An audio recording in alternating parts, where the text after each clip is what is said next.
je connais un peu mieux maintenant. Mais l'idée, c'est justement que, non seulement il y a un chef, mais surtout, il n'y a pas une ligne de conduite. C'est nous qui faisons le mouvement.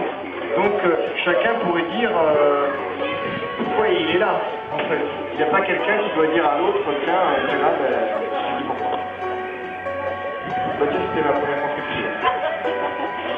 C'est pour ça que j'aime bien ce mouvement. C'est nous qui construisons. Ça s'appelle une république des consciences comme nous. Si quelqu'un peut me dire pourquoi elle est là, pourquoi elle n'est pas là.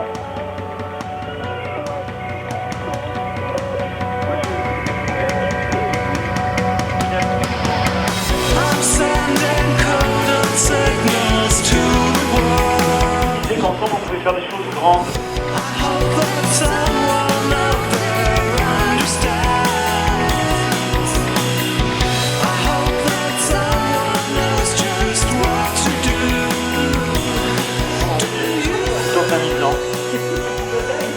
Ça marche bien comme ça.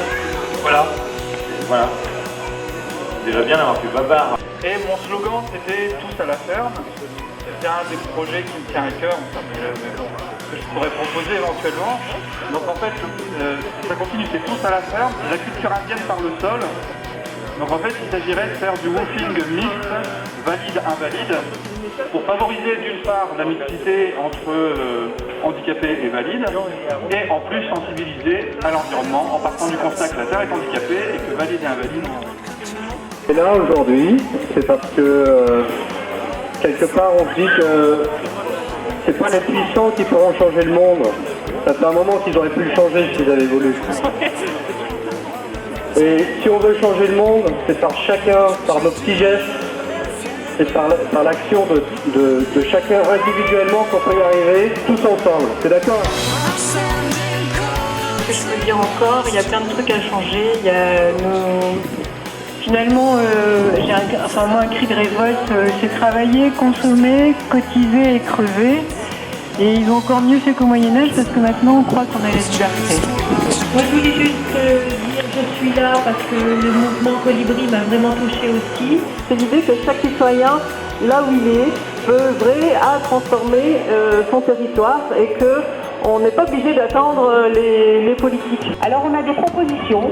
Certaines personnes souhaiteraient lancer une petite association, l'association Colibri de Valenciennes par exemple, ou l'association Colibri de Saint-Omer par exemple, pourquoi pas, voilà. Tout en sachant qu'il y a déjà des groupes qui se sont déjà formés sur Béthune, etc. Mais alors comment est-ce qu'on pourra fédérer tout ça? Est-ce que vous avez une idée?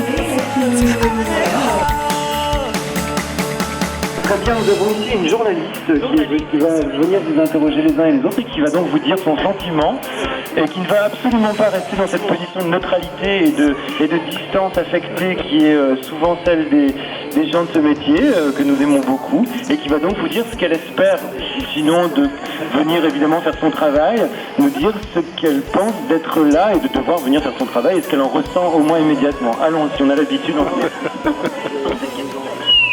Bon, les journalistes disent hors de question, c'est vraiment viscéral, c'est génétique dans cette profession, on ne prend pas position. Il y a une objectivité du journaliste qui n'est jamais partie prenante du monde qu'il observe pourtant, comme c'est étrange. Qui vient tout à l'heure coller? François, tu viens coller ou pas? Donc là on met un quart d'heure à enlever les affiches et après on va à Oisem, Maison Folie de Oisem et on colle. Et le plus nombreux on est, plus on fera trop,